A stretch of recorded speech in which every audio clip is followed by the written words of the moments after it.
Good morning, students.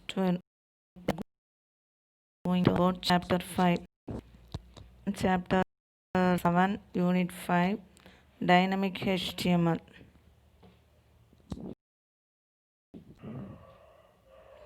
Dynamic HTML, DHTML. Introduction.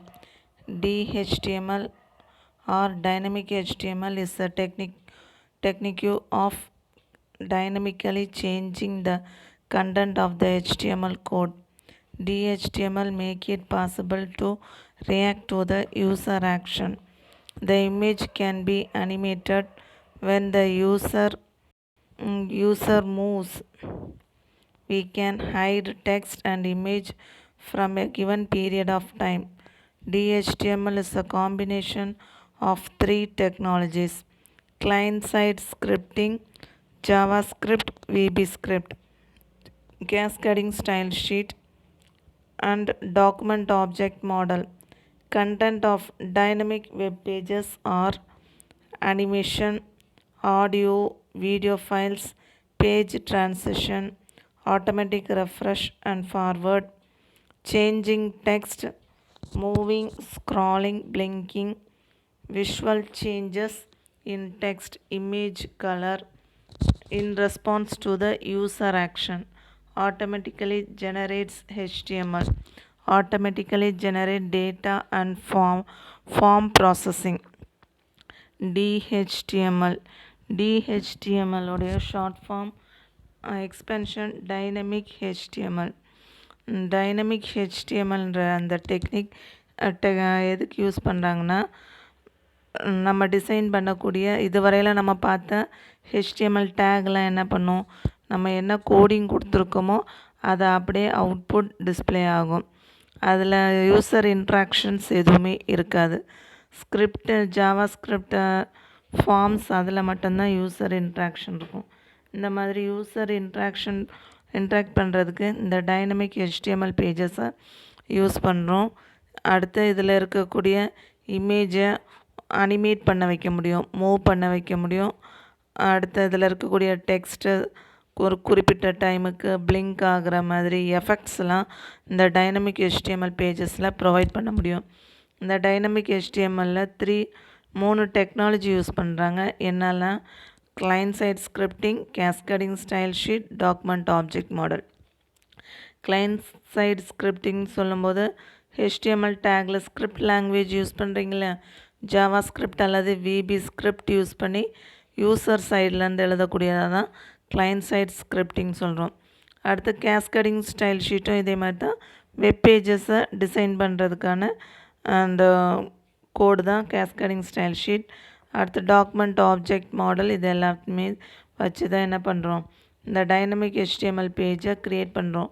இந்த dynamic HTML பேஜில் என்னெல்லாம் இருக்குன்னா, அனிமேஷன்ஸ்னால் இமேஜ் மூவ் பண்ணுறது, எஃபெக்ட் ப்ரொவைட் பண்ணுறது, ஆடியோ ஃபைல்ஸ் இருக்கும், வீடியோ ஃபைல்ஸ் இருக்கும், சவுண்ட் இருக்கும், வீடியோ இருக்கும், பேஜில் டிரான்சாக்ஷன் அனிமேஷன்ஸ் எஃபெக்ட் இருக்கும். அடுத்து ஆட்டோமேட்டிக்காக ரெஃப்ரெஷ் பண்ணுற ஃபெசிலிட்டி, டெக்ஸ்ட்டில் different types of animation move பண்ணுறது, ஸ்க்ரால் பண்ணுறது, பிளிங்க் பண்ண வைக்கிறது. அடுத்து டெக்ஸ்ட்டில் விஷுவல் சேஞ்சஸ், டெக்ஸ்டோட கலர் சேஞ்ச் பண்ணுறது, யூஸருடைய ரெஸ்பான்ஸ்க்கு ஏற்ற மாதிரி சேஞ்ச் பண்ணுறதுக்கான ஆப்ஷன்ஸை ப்ரொவைட் பண்ணியிருக்கு. அடுத்து ஆட்டோமேட்டிக்காக HTML பேஜ் ஜென்ரேட் பண்ணுறதுக்கான ஃபெசிலிட்டி இருக்குது. அடுத்த ஃபார்முக்கில் நம்ம என்ன டாஸ்க் பர்ஃபார்ம் பண்ண கொடுத்துருக்கோமோ அதுக்கேற்ற மாதிரி இன்ட்ராக்ட் பண்ணுறதுக்கான ஃபெசிலிட்டி இந்த டைனமிக் HTML பேஜில் ப்ரொவைட் பண்ணியிருக்கேன். Cascading style sheet. Cascading style sheets are rules or styles for interpreting how tags should be displayed and how to use the HTML elements indicates by an opening and closing tag. Style sheet rules composed of selectors and declarations that defines how style sheet will be applied. The selector in the link between the HTML and the style sheet. There are two kinds of selector types and attributes. Advantages of CSS. CSS save time. In CSS you only have to specify the detail once. CSS will automatically apply the specific styles whenever that elements occurs. Page loads faster. Less code means faster downloading time. Easy maintenance. To change the style sheet of an event, you only have to make an edition in one place. Cascading style sheet அதான் ஷார்ட்டாக சிஎஸ்எஸ்ன்னு சொல்கிறோம். இந்த cascading style ஷீட்டில் என்ன information இருக்குன்னா, எப்படி அந்த CSS ஃபைலுக்குள்ளே HTML டேகை எம்பர்ட் பண்ணணும், அதுக்கேற்ற மாதிரி எப்படி இன்ட்ராக்ட் பண்ணணும், ஓப்பனிங் பிரேசஸ் என்ன, க்ளோசிங் பிரேசஸ் என்ன, இந்த மாதிரியான இன்ஃபர்மேஷன்ஸ் அந்த கேஸ்கேடிங் ஸ்டைல் ஷீட் யூஸ் பண்ணணுன்னா என்னெல்லாம் டேர்ம்ஸ் அண்ட் கண்டிஷன்ஸ் ஃபாலோ பண்ணியிருக்கணும், ஒரு போல்டு பண்ணுறதுக்கு இட்டாலிக் பண்ணுறதுக்கு என்னெல்லாம் டேக்ஸ் இருக்குது, இந்த மாதிரியான இன்ஃபர்மேஷன்ஸ் இருக்கும். அடுத்து இந்த டேக் ஸ்டைல் ஷீட்டில் செலக்டர்ஸ் டிக்ளரேஷன்ஸ் இது ரெண்டுமே அதில் இருக்கும். அந்த செலக்டர்ஸ் என்ன பண்ணோன்னா, எப்படி அந்த ஸ்டைல் ஷீட்டை நம்ம டிக்ளரேஷன் என்ன பண்ணோன்னா, எப்படி அந்த ஸ்டைல் ஷீட்டை நம்ம யூஸ் பண்ணணும், அப்ளை பண்ணணுன்றதை ப்ரொவைட் பண்ணியிருக்கோம். செலக்டர்ஸில் லிங்க் ப்ரொவைட் பண்ணியிருக்கோம். டிக்ளரேஷனில் எப்படி ஸ்டைல் ஷீட்டை யூஸ் பண்ணணுன்றது இருக்கும். செலக்டரில் எப்படி ஹெச்டிஎம்எல் டாக்குமெண்ட் கூட லிங்க் பண்ணணுன்ற அந்த இன்ஃபர்மேஷன்ஸ் இருக்கும். செலக்டரை 2 டைப்பாக பிரிச்சுருக்கோம். அதில் டைப்புன்னும் ஆட்ரிபியூட்ஸ்னு 2 டைப்பாக பிரிச்சுருக்கு. Advantages of CSS. சிஎஸ்எஸோட அட்வான்டேஜ் என்னென்னா, save time, page loads faster, easy maintenance. அதில் சேவ் டைமில் அந்த ஒரு தடவை நம்ம ஏதாவது மாடிஃபிகேஷன் பண்ணால் போதும், அது எல்லா இடத்துலையும் ஆட்டோமேட்டிக்காக அப்ளை ஆகும். பேஜ் லோட் ஃபாஸ்டர்ஸ்னால் இதில் திரும்ப திரும்ப ரிப்பீட்டடாக ஒரே கோடிங்கு வரதை நம்ம எழுத வேண்டிய அவசியம் கிடையாது. Easy maintenance. ஈஸி மெயின்டெனன்ஸ் சொல்லும்போது ஸ்டைலில் ஏதாவது நம்ம மாடிஃபிகேஷன் பண்ணணுன்னா ஏதாவது ஒரு இடத்துல பண்ணால் போதும், அது ஆட்டோமேட்டிக்காக எல்லா பிளேசஸ்லேயும் அக்கர் ஆகும். Advantages of CSS: superior styles to HTML. CSS has much wider array of attributes than HTML. Disadvantages of CSS: browser compatibility means that some style sheet features are supported and some are not. Coding style sheet. CSS declaration has 2 parts: properties and values. Selectors, property value 1, property value 2. Head style sheet, type equal to text or CSS. Tag name, style attributes, value, style sheet /head. அடுத்த advantage என்னென்னா, superior style sheet to HTML. அப்படின்னா HTML டேக்ஸை விட அதிகமாக சிஎஸ்எஸில் நிறைய tax ஆட்ரிபியூட்ஸ்லாம் provide பண்ணியிருக்கு. இதோட ஒரு disadvantage என்னென்னா, சில ப்ரௌசரில் இந்த டேக் சப்போர்ட் பண்ணும், சிஎஸ்எஸ் டேக் சப்போர்ட் பண்ணும், சில ப்ரௌசர்ஸில் சிஎஸ்எஸ் டேக் வந்து சப்போர்ட் பண்ணாது. Coding style sheet. இந்த சிஎஸ்எஸில் 2 பார்ட் இருக்குது. Property value. சிஎஸ்எஸில் கோடிங் எழுதுறதுக்கு என்ன பண்ணணுன்னா, செலக்டர் ஆங்கிள் ப்ராக்கெட் கொடுத்து ப்ராப்பர்ட்டி 1, ப்ராப்பர்ட்டி 2 இப்படி தொடர்ந்த எவ்வளோ நம்பர் ஆஃப் ப்ராப்பர்ட்டிஸ் வேணாலும் ஸ்பெசிஃபை பண்ணலாம். ப்ராப்பர்ட்டியும் அதோட வேல்யூவும் டிஃப்ரென்ஷியேட் பண்ணுறதுக்கு காலன் செப்பரேட்டர் யூஸ் பண்ணுறோம். இப்போ எக்ஸாம்பிள் ஒரு டெக்ஸ்ட் பாக்ஸ் வச்சுருக்கோம், அதோட டெக்ஸ்டோடைய கலர் மாற்றுறோம். அப்போ ப்ராப்பர்ட்டியில் டெக்ஸ்ட் பாக்ஸ் 1 காலன் கலருக்கு வந்து ரெட்டு ப்ளூ இப்படி இது மாதிரி ஸ்பெசிஃபை பண்ணுறோம். அதே மாதிரி ஃபாண்ட் ஸ்டைல், ஃபாண்ட் சைஸ் எது வேணாலும் வரிசையாக ஒரே நேரத்தில் நம்ம சேஞ்ச் பண்ணிக்க முடியும். அடுத்து ஹெடர் செக்ஷன் எழுதணும். ஹெடர் செக்ஷனுக்கு உள்ளே தான் என்ன பண்ணணும், ஸ்டைல் டைப்பை ஸ்பெசிஃபை பண்ணணும். அதை நம்ம டெக்ஸ்ட் ஃபைலாக கொடுக்குறோமா அல்லது சிஎஸ்எஸ் ஃபைலாக, எந்த ஃபைலுன்னு ஸ்டைல் டைப்பில் ஸ்பெசிஃபை பண்ணணும். அடுத்து என்னென்ன டேக்ஸ், அதுக்கு என்னென்ன ஆட்ரிபியூட்ஸ் யூஸ் பண்ணுறோம் எல்லாம் கொடுத்து முடிச்சுட்டு /style கொடுத்து ஃபினிஷ் பண்ணணும். அடுத்து /head கொடுத்து ஃபினிஷ் பண்ணணும். இந்த சிஎஸ்எஸில் கோடிங் எல்லாமே நம்ம ஹெட் டேக்குக்குள்ளே ஸ்பெசிஃபை பண்ணுவோம்.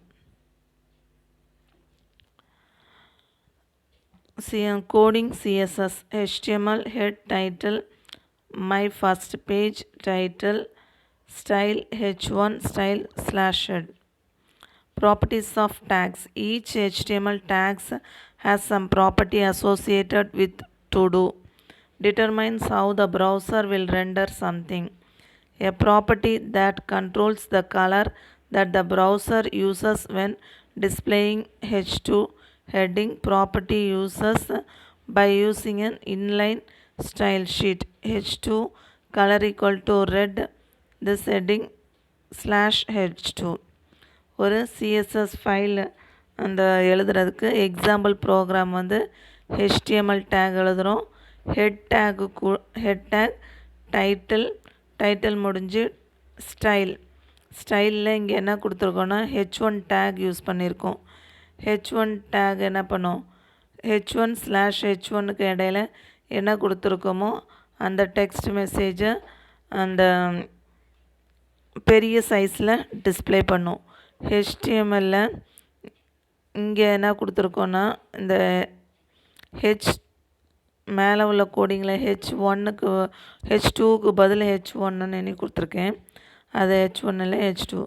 இப்போ எக்ஸாம்பிளுக்கு இதில் என்ன சொல்லியிருக்குன்னா நீ h2 டேக்கில் என்ன கொடுத்துருக்க ஸ்டைலில் கலர் ஈக்குவல் டு ரெட்டுன்னு நீ கொடுத்துருக்க. அப்போ எங்கெங்கெல்லாம் நீ h2 டேக் யூஸ் பண்ணுறியோ அங்கெல்லாம் என்ன பண்ணும் ஆட்டோமேட்டிக்காக அந்த டெக்ஸ்ட் மெசேஜ் எல்லாமே ரெட் கலரில் டிஸ்பிளே பண்ணும். Property value colour a common color name with white or green. You can specify the color by providing hexadecimal number prefixed by hash character. Length are specified using number followed by two letters that indicate the unit code unit. em overall height of current font. px pixel. in inches. pt point size. url are used as a property value specifying the keyword url. Browser style equal to background image url http://www.cs.rip.edu. Property value style ஷீட்டில் என்னெல்லாம் property value இருக்குன்னா colour length URL. Colour என்ன பண்ணும் இந்த டெக்ஸ்ட்டோட கலரை change பண்ணுறதுக்கு. இதை டிஃபால்ட்டாக கலர் நேம் ஈக்குவல் டு கலருடைய நேமை அப்படியே ஸ்பெசிஃபை பண்ணலாம். அல்லது என்ன பண்ணும் ஹேஷ் வேல்யூ கொடுத்து அதுக்குள்ளே அந்த கோடு ஹேஷ் கோட் மூலமாக ஹெக்ஸாடெசிமல் வேல்யூவாக ஸ்பெசிஃபை பண்ணலாம். ஹெக்ஸாடெசிமல் வேல்யூ கொடுக்கும்போது முன்னாடி ஹேஷ்ன்ற அந்த கீவேர்ட் வந்து ஸ்பெசிஃபை பண்ணியிருக்கணும். அடுத்து லென்த்து நம்ம டிஸ்பிளே பண்ணக்கூடிய அந்த டெக்ஸ்ட் மெசேஜோட லென்த்தை எத்தனை 4 வழியாக ரெப்ரசன்ட் பண்ணலாம். இந்த 4 வழியாக ரெப்ரசன்ட் பண்ணுறதுக்கு 2 லெட்டர் கோட்ஸ் யூஸ் பண்ணலாம். அது என்னாலன்னா இஎம்னு எண்ணி கொடுத்தேன்னா ஓவரால் ஃபாண்ட் ஹைட் வந்து இன்க்ரீஸ் ஆகும். பிஎக்ஸ்ன்னு கொடுத்தேன்னா பிக்சல் வைஸு அந்த ஃபாண்டோடைய லெட்டரோடைய சைஸ் இன்க்ரீஸ் ஆகும். ஐஎன் கொடுத்தேன்னா இன்ச் வைஸு எவ்வளோ நம்பர் கொடுத்துருக்கியோ அந்தக்கு ஏற்ற மாதிரி இன்க்ரீஸ் ஆகும். பிடின்னு கொடுக்கும்போது பாயிண்ட் சைஸுக்கு ஏற்ற மாதிரி எவ்வளோ நம்பர் ஸ்பெசிஃபை பண்ணிக்கோ அதுக்கு ஏற்ற மாதிரி இன்க்ரீஸ் ஆகும். யூஆர்எல்ன்றது எந்த லொக்கேஷனில் அந்த ஃபைல் வந்து ஸ்டோர் ஆகிருக்குன்றதை ஸ்பெசிஃபை பண்ணுறது. இதை பாடி டேக்குக்குள்ளே யூஸ் பண்ணுறோம். சின்டாக்ஸ் வந்து பாடி ஸ்டைல் ஈக்குவல் டு இந்த பேக்ரவுண்ட் இமேஜ் எந்த லொக்கேஷனில் இருக்கோ அந்த லொக்கேஷனுடைய யூஆர்எலை ஸ்பெசிஃபை பண்ணும். இந்த யூஆர்எலை ஸ்பெசிஃபை பண்ணும்போது யூஆர்எல் என்ற அந்த கீவேர்டை நம்ம யூஸ் பண்ணணும். ப்ராப்பர்ட்டி வேல்யூ அந்த சிஎஸ்எஸில் என்னெல்லாம் ப்ராப்பர்ட்டிஸ் வேல்யூனா font family, font style, font variant, font weight, size, colour, background image, repeat, attachment, position, text decoration, text formation, இப்படி டிஃப்ரெண்ட் டைப்ஸ் ஆஃப் ப்ராப்பர்ட்டிஸ் இருக்குது. இப்போ ஃபாண்ட் ஃபேமிலின்னும் போது என்ன டைப் வேணும், ஏரியலாக, போல்டாக, இட்டாலிக் அந்த மாதிரி. ஃபாண்ட் ஸ்டைலில் ஃபாண்ட் ஃபேமிலின்னு சொல்லும்போது Times New Roman, Arial, bookmark style இந்த மாதிரியான டிஃப்ரெண்ட் ஃபாண்ட் ஃபேமிலி இருக்கு இல்லையா, அதில் எது வேணுமோ ஸ்பெசிஃபை பண்ணலாம். ஃபாண்ட் ஸ்டைலுன்னு சொல்லும்போது போல்டு, இட்டாலிக், அண்டர்லைன் அந்த மாதிரி. அடுத்து வெயிட் வந்து நம்ம ஃபாண்ட் ஹைட்டு, பார்டர் அந்த மாதிரி ஸ்பெசிஃபை பண்ணுறது. சைஸ் வந்து அப்சல்யூட் சைஸ் அல்லது ரிலேட்டிவ் சைஸ். அப்சல்யூட் சைஸ்ன்னு சொல்லும்போது டிஃபால்ட்டு நான் அந்த நம்பர் ஸ்பெசிஃபை பண்ணுறது.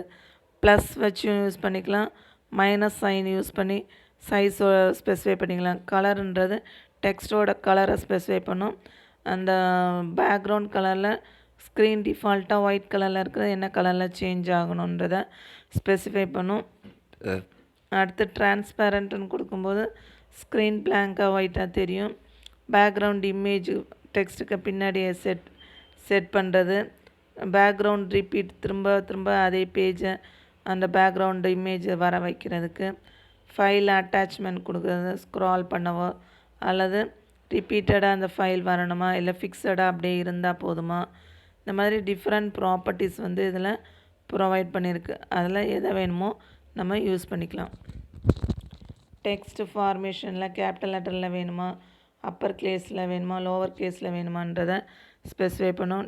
டெக்ஸ்ட் டெக்கரேஷன் சொல்லும்போது பிளிங்க் ஆகிற மாதிரி வைக்கிறதா, ஸ்க்ரால் மாதிரி வைக்கணுமா, இப்படி டிஃப்ரெண்ட் ப்ராப்பர்ட்டிஸ் இருக்குது.